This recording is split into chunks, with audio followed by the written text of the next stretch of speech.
Let's finally get my right side crank seal in my Yz125 motor. If you can see there's no more scratch, so I think we're good and we can actually put the seal in now. After greasing up the outside of the seal just a little bit, we're gonna actually just put it in. You're gonna actually wanna make sure that that spring in there is actually facing into your motor. Well, into your bottom end, I should say. So we're just gonna line this thing up. They make proper tools for this, but I always just find the right size socket and pound it in. We just wanna make sure that that seal actually goes in straight.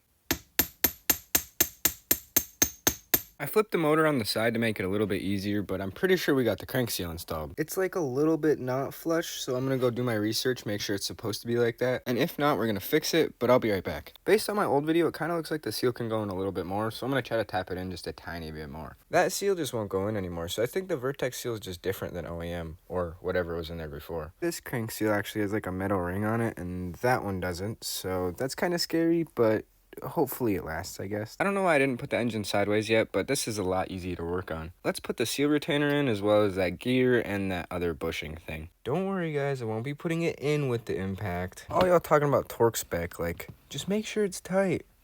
Just don't over tighten it. That ain't going nowhere. So next we have to actually put this bushing in right here, and it's kind of scored, so I'm not sure if I can actually use that. I guess I'm just gonna put it in right now though, so let's just slide that in. Let's grease that up a little bit. That seems like it's pretty tight in there. Now we can actually throw this gear on the crankshaft. I don't think it goes a certain way because the gear is actually shaped the same both ways. So let's just slip it on.